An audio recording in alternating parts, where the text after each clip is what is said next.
Hey, my name's Kelsey. I'm a genius here at United BMW.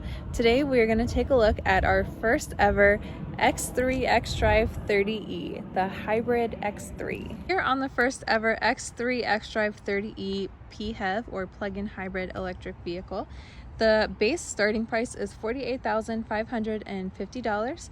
That makes it roughly $4,600 more than a base X3 and just over $8,000 less than a base M40i model.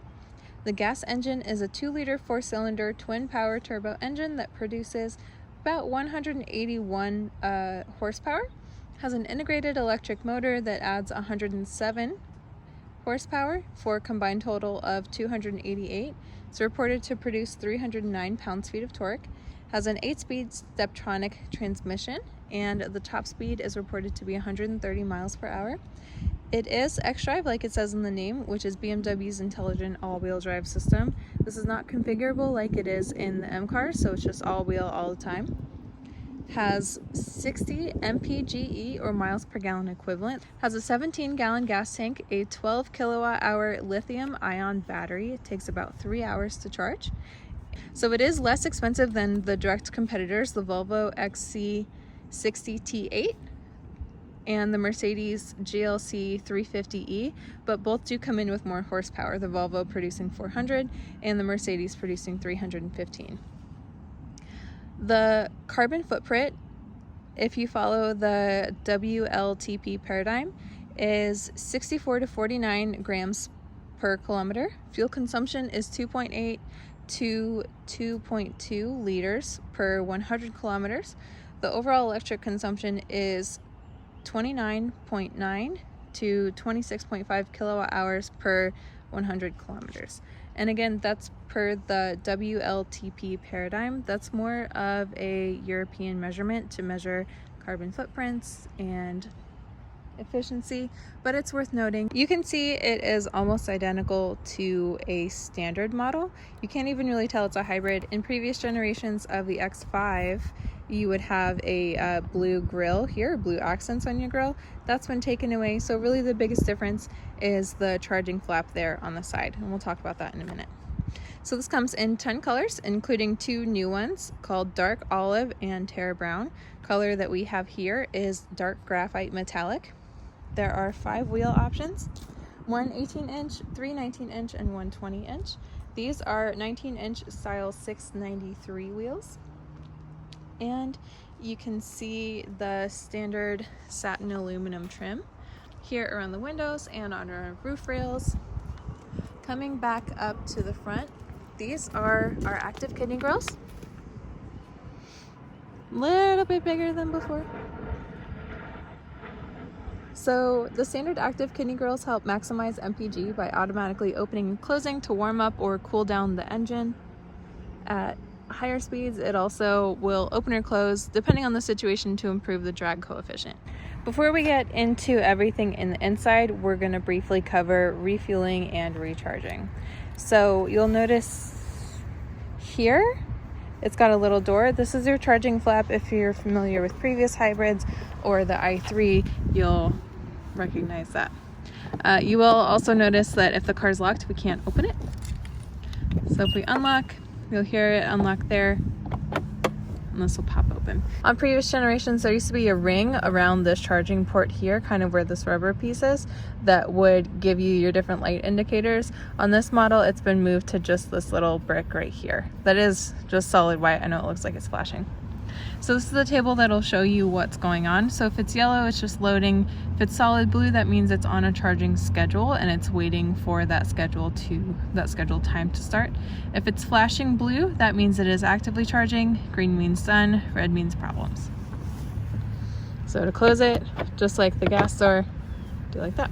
Okay, so when you're ready to use a ChargePoint charger, for example, like the ones that we have here, you either tap your ChargePoint card or your smartphone against this area here.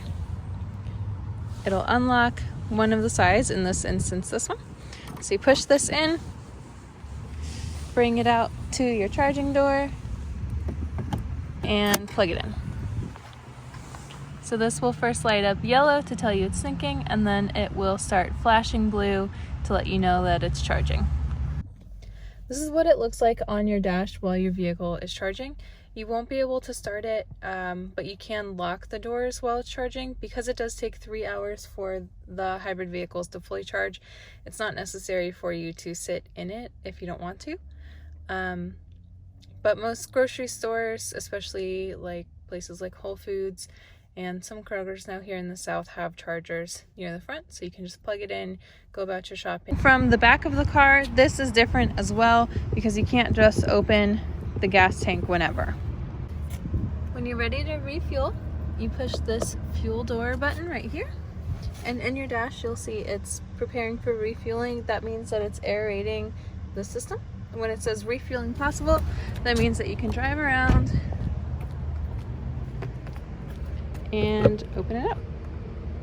In order to open the gas door on any BMW hybrid model, you do have to push this button right here. And then in your dash up here, it'll say preparing for refueling. You'll hear it unlock when it's done, and then it'll say refueling possible. This is because the fuel system needs to aerate before you can just open it. Once that's done, typically it'll take about the same amount of time it takes for you to walk around your car anyway. Once that's done, you can just open this, unscrew this, put in your gas. You will notice here, as on other BMWs, it does give you guidelines for preferred refueling.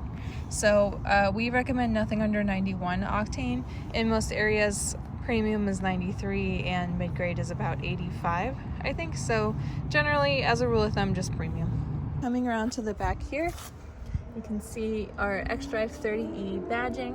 Just like most BMWs, this is an automatic tailgate, which means that there's a button underneath here that'll raise it up automatically, and then you can push one of 2 buttons to close it. This also does have a kick function because this is equipped with comfort access as a part of the premium package. So what we can do is just do a hands-free open. Lights will flash 4 times, let you know it worked, and you have your trunk. So the trunk space amounts to 15.89 cubic feet with the seats up, so as we see here, and with the seats down, it's 52.97 cubic. To put the seats down, you come right here, pull this, and it'll pop itself forward, and then for these 2, pull that, pop itself forward. It is a 40-20-40, which means that you can just put the center one down if you want to, but if you're opening from back here, it'll only do the 2 with this side and the 1 with this side. Now you will of course notice this ledge here. That's to compensate for the gas tank, because the gas tank has been moved to underneath the rear axle. The integrated electric motor is underneath our back seat up there, so this does come with a bit of a ledge. Kind of similar to the X3M is a charger that comes with it for your house. So I don't want to take it out of the bag. Let's see. So you can see here the kind of prongs that it has. So it will work in a standard outlet. Do not ever plug it into an extension cord. It needs to go directly into the wall. That just tucks right in there, and we can close it. So you do get less storage underneath. This button right there doesn't really look like a button. This is what you push when you want to take this cargo cover out.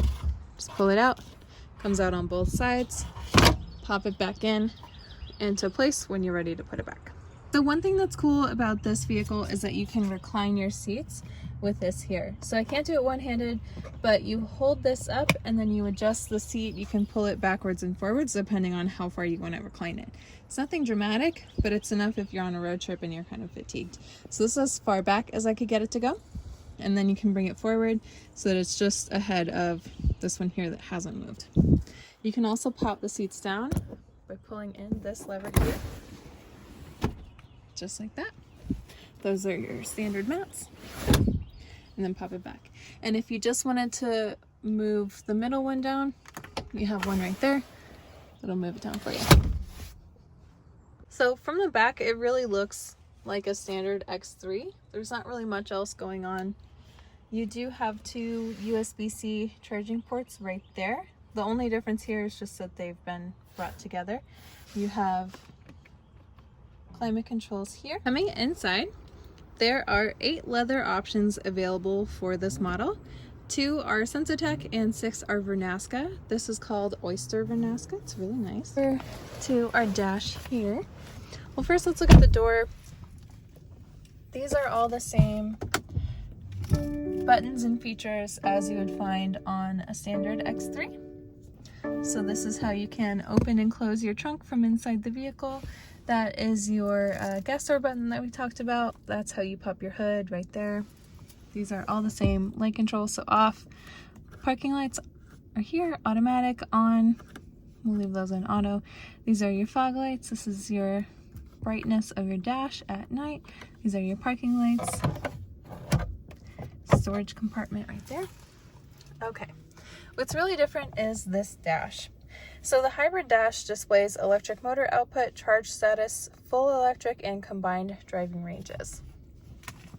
And you'll see that over here. So this is your combined range here. So our time, everything is blue. It's a hybrid styling feature that they've included. So this is our current electric range. This is the amount that the battery is charged. This is how far we've driven on just the electric motor, and then this is our combined mileage. Charge here is, it shows you brake regeneration. So while you're driving, you'll notice when you notice it goes down, it's typically while you're braking, and that's because it's called brake regeneration. It takes that kinetic energy from the braking motion and it puts it back into the electric motor. So it won't fully recharge the battery, but it will give you just a little bit more to compensate for what you're using. And then this here shows you eDrive all the way up to 40. So what that means is when you have it on Auto E specifically, where it's in the dedicated hybrid mode, it's completely electric up to 40 miles per hour. And from there, the gas engine will take over. Otherwise, this dash and this screen are a part of what we call BMW Live Cockpit Professional. That's becoming standard on all of the new vehicles. So this is a 12.3 inch screen. This is a 10.25 inch touch screen. And this has what we call iDrive 7. So this is the newest iDrive operating system, and it has what we call configurable widgets. And what that means is you can press and hold this and then select this middle tile, and you can change what appears here. So if you wanted a route preview, if you wanted communication back here, whatever you wanted to do, select done and do it that way, or you can delete this entire page. And you will notice on our nav widget here, is that it has both gas station icons and this power cord icon. So that's a charging station that's available in the area. You can see gas stations are a lot more prevalent, but these are becoming more and more common. So you can select it, it'll show you what you've selected. There's many in the area, so we're going to go to show details. So it's just going to show you the address. You can start guidance to there, you can call them, make sure their chargers are working, tell you how far away it is, the distance, and then it'll just give you different information about that specific charger. Sometimes they take different payment methods, sometimes they charge at different rates, it's a different level of charger. And then it'll show you things in the area that are immediately around it, because it does take about 3 hours to charge, and that gets boring sitting around waiting for that. Otherwise, in our dash, you'll be able to see what driving mode you're in currently. So we have it in Eco Pro. Believe it or not, this does have Sport. And then I'll change that to red. You can put it back into Comfort, which will put it back into the blue for the E mode, and then down into Eco Pro. If we hit this eDrive button here, this is how you control your hybrid settings. So when you push it, it'll bring up this menu here, and you'll also see it on your touchscreen. So Max eDrive is full electric driving. You can only use the electric range for this. Push it again, it'll go to battery control. What happens here is you set a percentage that you don't want the battery to dip below, and once the battery discharges down to that level, it'll stop using it completely, and that'll allow you to maintain a percentage of the battery for using later. Push it again, it'll bring us back to our last option, which is hybrid drive or Auto E. And like we talked about, that is what BMW calls active guidance. That's just where the system decides whether it's appropriate to use all electric or gas or whatever combination of the two. Push this BC button here, it'll change what appears over here. So right now it's showing us our total mileage and a breakdown of the individual mileage since the last time this was reset. These are your sport displays, entertainment information. This is your EcoPro or eDrive information. So again, that's just showing you how far you've driven on the electric motor. And then this is your average and current miles per gallon. Currently we're getting amazing miles per gallon because we're not moving. But the average in the like 12 something miles it's been driven has been about 16. Keep in mind it's been driven on test drives, and that's not always the most efficient driving that people do. And then back to this data. This isn't something that we would normally show, but this does estimate that the American all-electric range is about 17 miles. Like we mentioned before, in Europe it is 50 to 54 kilometers, which is about 30 if I know my math, which I don't. So it might change. BMW, like I said, hasn't given a definitive answer on what those figures will look like. But this is your MPGE, so that's with your charge and your gas. You get a combined MPGE. If you're only using gasoline, you're getting about 24. As far as hybrid specific settings go within the vehicle, we come to car. Scrolling up, you will be able to see driving information. A lot of times our hybrid preferred guests like to look at driving style analysis. This data is not available if you're not consistently driving in EcoPro mode. Basically what this does is it gives you a grade on how efficiently you're driving. If you tend to drive fast or have a bit of a lead foot, you're not really going to see any data that you like on here. But if you're trying to improve your data, save gas, be a more efficient driver, this will kind of help you along the way with that. Otherwise, we have sport displays here. You'll notice that this does not have a G-force meter. Just an observation. This does have XView, like most of our iDrive 7 vehicles do. This tells you that we are good to drive. You have your trip data here that'll give you a more in-depth view. So it'll show you your MPG spikes. So you can see it's had a weird day. And then these are your averages over here, and again your total miles on just the electric and just the gas. The other one is plan charge / climate. So if we select this, we only have one option at this time, and that's to change it between charge immediately and charge in time slot. Basically what this does is if you don't want to charge it right away, like if, for example, if you plug it in at night, you don't want to charge it right away, you don't have to for whatever reason. You can charge it in a time slot. It'll look like this. So just like preconditioning, you can set a departure time. It works best if you're kind of working with a set schedule or a more consistent schedule. If you're just kind of more of a get up and go person, it wouldn't really make sense for you to use that if you prefer to use your hybrid specific driving feature. Under reset trip data, you can set it to reset your last trip mileage and all of that MPG data from the last time it was charged, the last time it was refueled, start of trip. It's on individual now, so you can reset it as you need. Anticipatory hybrid drive is both a mouthful, and basically what's happening while you are utilizing your navigation is it's using a combination of the navigation and the vehicle's sensors to determine how to best utilize the hybrid function for a more economical usage of the hybrid features. So basically it's using, if you're routing to your office or to your home, it's using the map and the vehicle's sensors to figure out the best way to save you the best gas. So it'll get better over time the more you use your map, but that's essentially what that means. Under engine sound, there's really no good way to show this without driving, and so under engine sound, there's no good way to show this without driving. It's not really a great day to drive our brand new first ever X3 xDrive X3e off the lot. So this is pretty subtle anyway.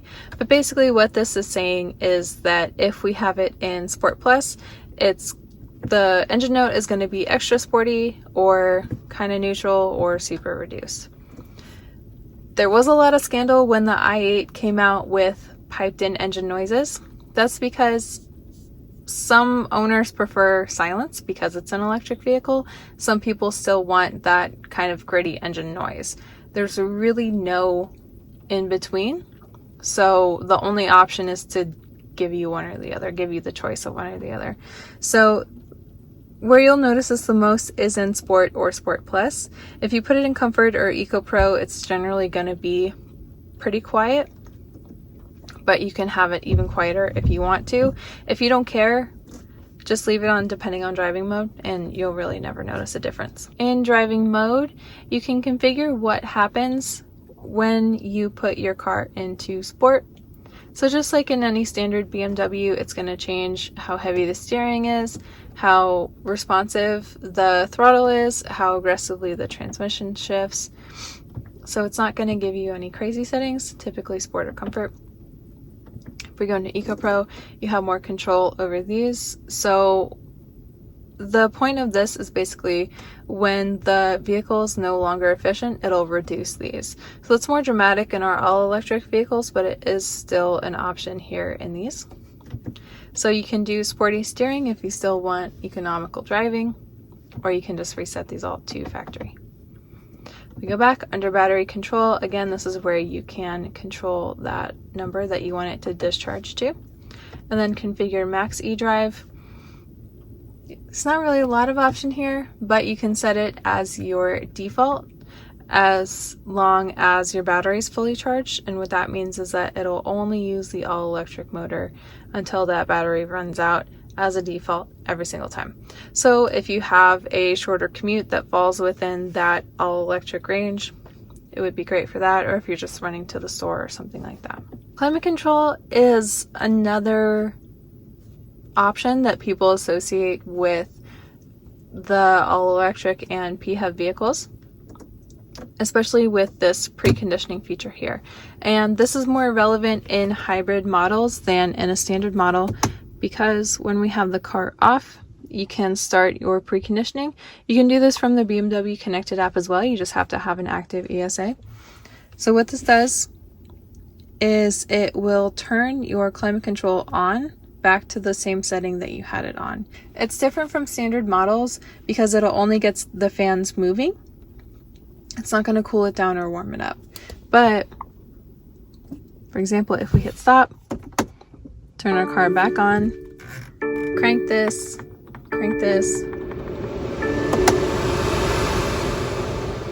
it's cold here in Atlanta. It's only 70 degrees. We're going to start our preconditioning, and it's going to match the settings that we changed right before we turn the car off.